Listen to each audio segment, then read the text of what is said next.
Hello there, retirees, and welcome. Thank you so much for joining us today for one of our weekly webinars. I'm Sam, and in just a second, we'll be joined by Michael Korchit. He is one of our financial advisors, and he is here today to speak to you about how the upcoming healthcare increases may or may not potentially affect retirees.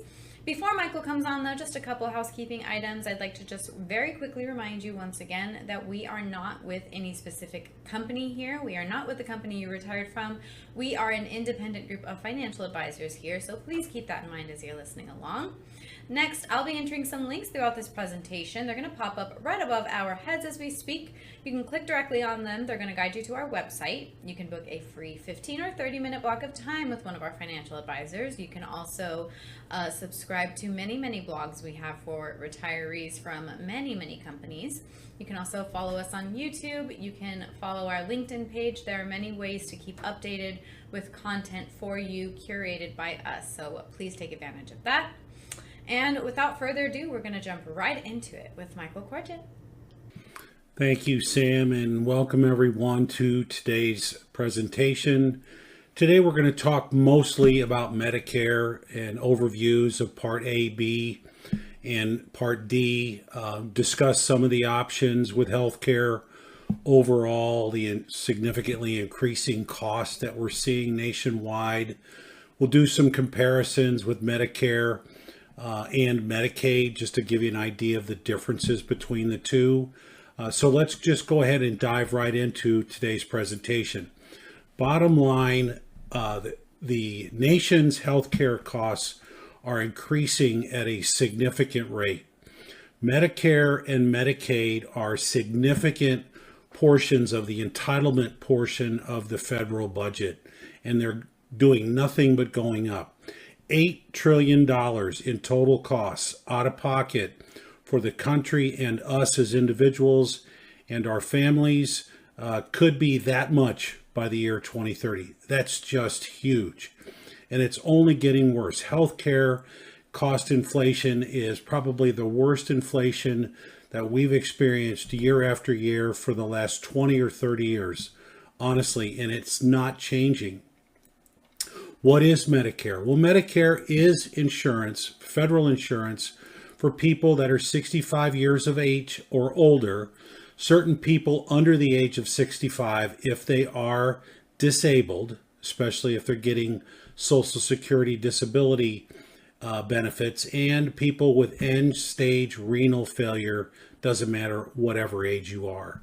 Enrollment typically happens within 3 months of you turning age 65. It is automatic if you are already collecting your Social Security benefits. You're going to want to consider signing up for Part A if you turn 65 and are still employed. This is something you'll probably want to talk to a professional as well as someone at Social Security about. So, again, just things to consider. But this is what Medicare is. It's our federal insurance program.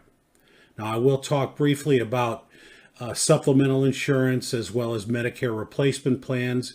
And we have a presentation that is strictly designed to tell you all about Medicare supplemental, or what's called Medigap insurance, and Medicare Advantage plans. So you may want to look for that webinar and take a look at it as well.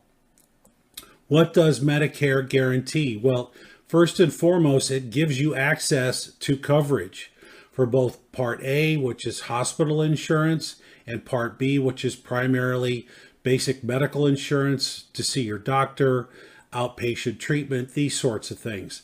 It is a standardized program, so everyone around the country has the same types of coverage with the same deductibles, the same co-insurance levels, and the same out-of-pocket. Again, it's basically the federal insurance program.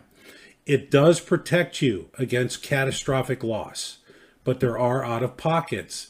And probably what's the best thing is there is no denial for a pre-existing condition. You are automatically covered. If you have healthcare problems, they are automatically covered by Medicare. And those pre-existing conditions can be automatically covered by a Medicare supplemental and a Medicare Advantage plan, which those plans are designed to fill the gaps that Medicare does not cover. Those plans come at a cost too. There is a potential premium. It could range from the coverage on the level of benefits that you choose. What does Medicare not cover? Well, it's not a full coverage plan, as I just mentioned. It's got 80% coinsurance, so you're going to be responsible for 20% of the out-of-pocket expenses unless you have some type of supplementary coverage. Long-term care, specifically custodial care of any kind, that is not covered by Medicare. Now, there is some long-term care benefits for those people who need rehabilitation after a hospital stay, but it is very limited, and there are out-of-pocket expenses there unless you have a supplemental or an advantage plan. Again, there is no cap. You've got that 20% out-of-pocket coinsurance, and you've got co-payments for prescription drug benefits. And it doesn't cover some of the non-essential benefits that you see listed here. Keep in mind, again, Medicare is a great benefit. It does come at a cost, but there are potential out-of-pockets that you can cover with supplemental programs that you can get. And we'll talk a little bit about that here momentarily. Again, Medicare's Part A and B. Part A is hospitalization coverage. Covers hospital stays, the skilled nursing that goes along after hospital stays, hospice coverage, home health care, and there is no premium for Part A. Now, Part B, that's basically doctor's coverage. Doctor's visits, doctor's co-pays, preventive services, outpatient care, these sorts of things. Things that are not done in the hospital. And there is a monthly premium for Part B. That monthly premium this year is $185 a month and would be deducted from your Social Security check if you are collecting Social Security. Otherwise, you will be billed and have to pay for it out of pocket. Part A does have some out-of-pocket costs, as you can see here. Let me get this adjusted. The inpatient hospital deductible is over $1,600 a year and is going up.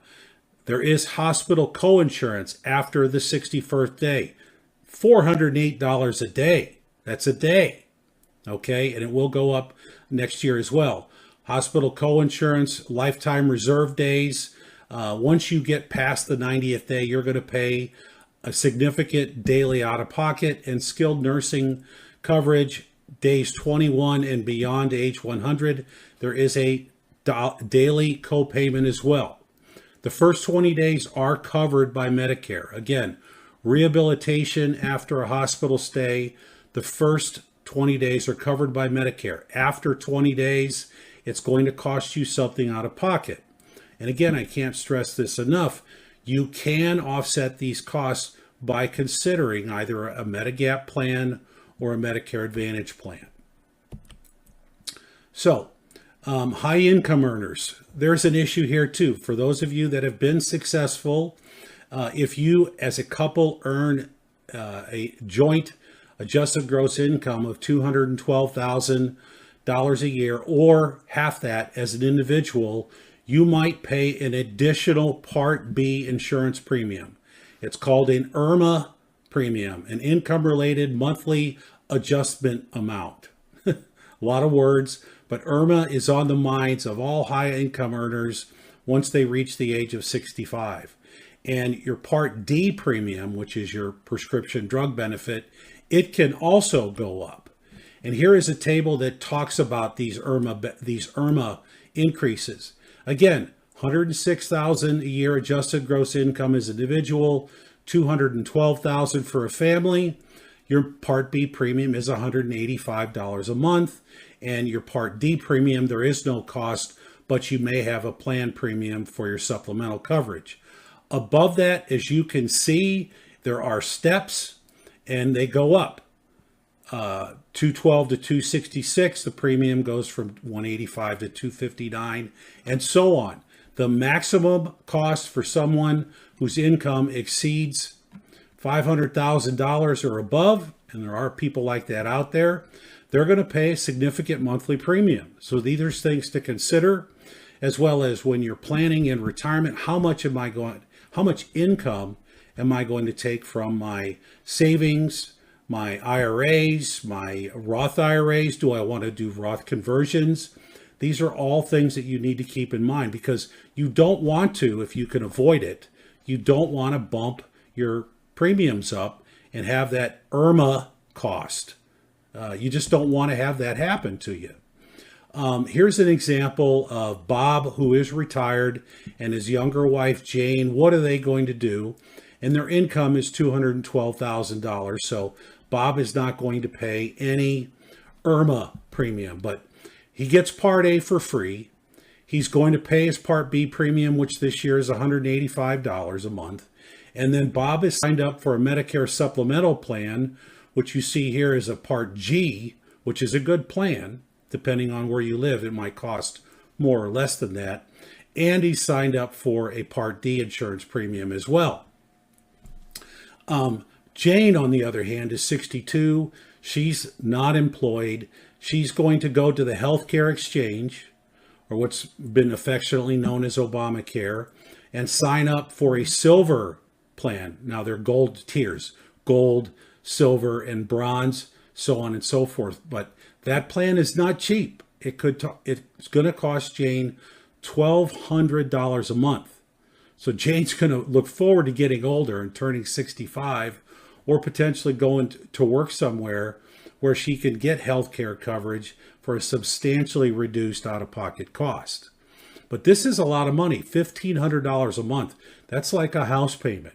Health care can and will be expensive in retirement. I do like to talk or quote a statistic that on average, the typical couple age 65 will spend upwards of $350,000 during their retirement if they live to be 85 years of age. That's only 20 years, $350,000. So let's talk about Medigap and Medicare Advantage plans. Medigap is an insurance policy that you buy that supplements the out-of-pocket costs that Medicare does not cover. There are monthly premiums for all these plans. There are great plans, there's good plans, there's average plans, and there's very basic plans. And what they cover is the difference. The great plans cover many of all these deductibles and these out-of-pockets, but you're going to spend probably $150, $200, $250 a month in addition to your Part B premium for that supplemental insurance coverage, just so you don't have to pay any of the out-of-pocket expenses that you have with Medicare. Medicare Advantage is known as a Medicare replacement.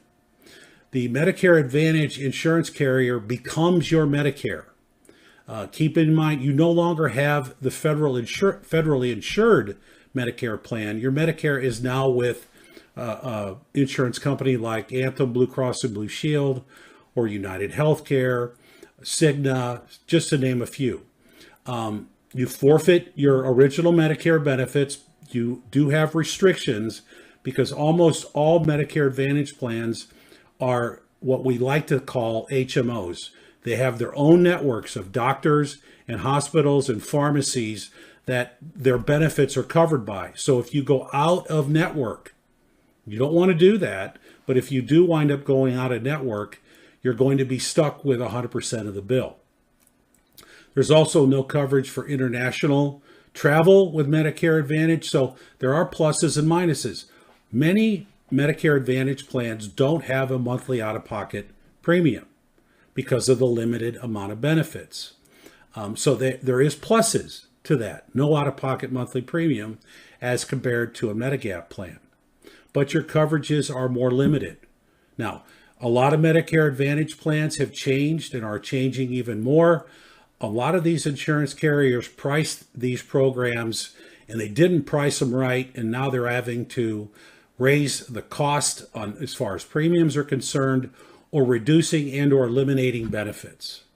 Something to consider every year. You're going to be prompted to look at this. You've all seen the commercials on television Typically, the last quarter of the year is when you want to review all these benefits. That's not that way for everyone, but it's just something that you get to look forward to. Whoopee, right?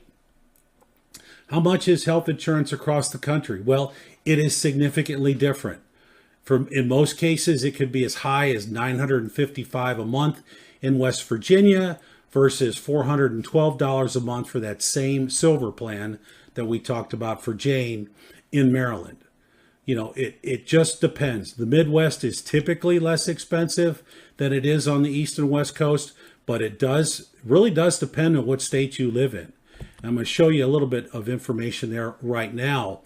The premiums, the average healthcare premium for a 40-year-old silver plan, this again, on the exchange, the Affordable Care Act, that's the most commonly purchased tier. As you can see, average $627 a month, an increase of 7% year over year from 2024 to 2025. In Vermont, $1,157 a month. In Utah, $675 a month. And you can see here the increases from last year to this year. They're all fairly significant. They're all double digit, and that's not going to change. Some of the projected healthcare increases by provider in various states. As you can see here, from top to bottom, some very significant increases. 66% for individual coverage in the state of New York with United Healthcare. Cigna in Colorado, 29.4%. Across the board, there are going to be significant increases. These have already been telegraphed by the industry. A lot of these carriers are spending a lot more money on benefits than they're taking in on premium, and they're trying to balance the books, and they're going to do it, and we're all going to wind up paying for it. So this is all in addition to the increases in your Part B insurance premium and potentially in your Part D, which is your prescription drug plan costs. The top 10 projected 2026 healthcare increases by state. We've already talked a little bit about this. New York, 66%, Arkansas, 36%, Washington State, 21%, and so on. Texas, 21%.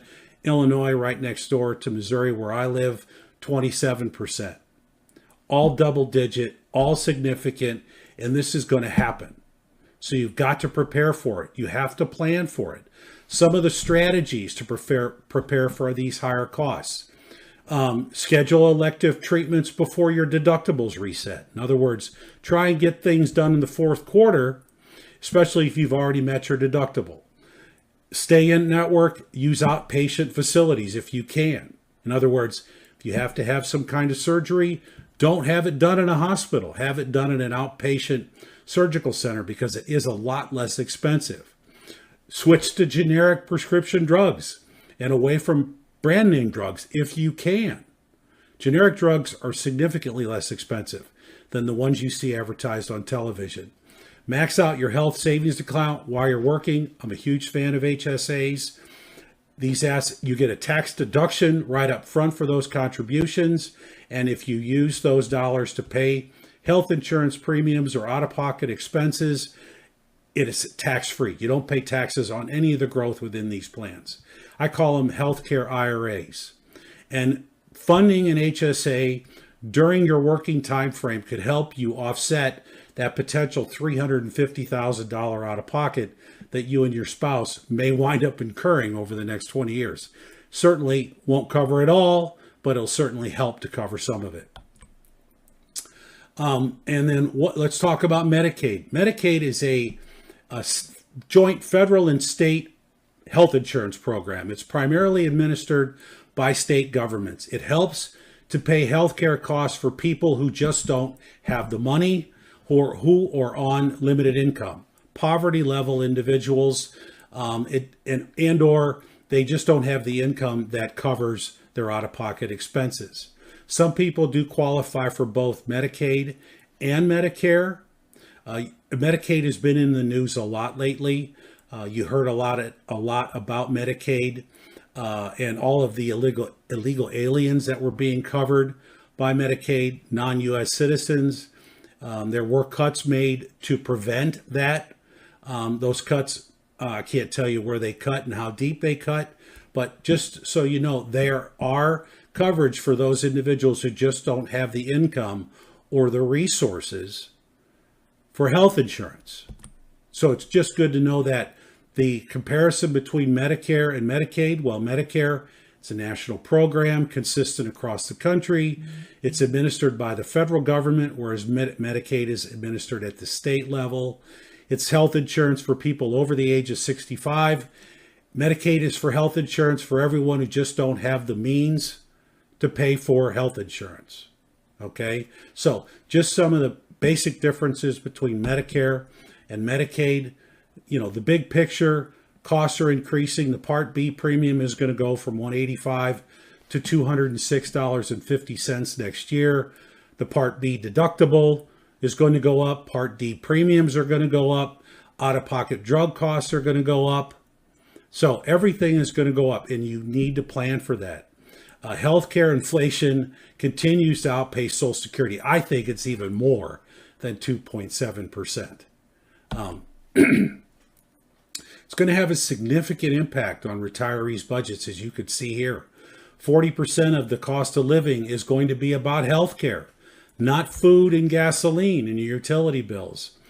Over 50% of retirees are cutting their discretionary spending because of these healthcare costs. This is significant. 1 in 3 are reducing the essentials like spending money on food and medication. This is significant. As you can see, the premiums between an average Part B premium or the Part B premium in average medical insurance via a Medicare supplemental plan could be $350 to $450 a month. And these are premiums. These do help pay for the costs, but you still have to pay the premiums.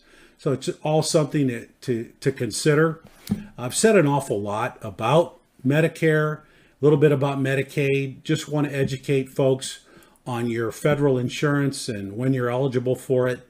I'd look forward to talking with anyone about these things. You know, we here at the Retirement Group are a team of experts with a lot of years of experience.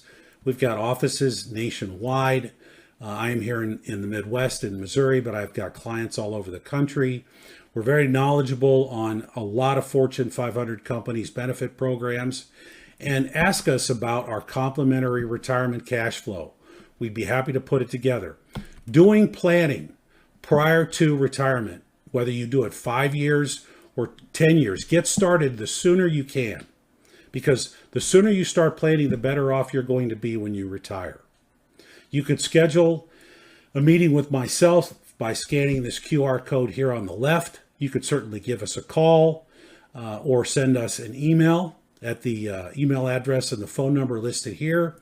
I'd strongly recommend that you scan the QR code on the right and follow our LinkedIn page, where we keep a lot of great information and are constantly updating it with new information. I'd really strongly recommend taking advantage of some of the complimentary services that we offer, much like these webinars. We're here to educate individuals like yourself. We look forward to the opportunity to talk with you about your individual specific situation.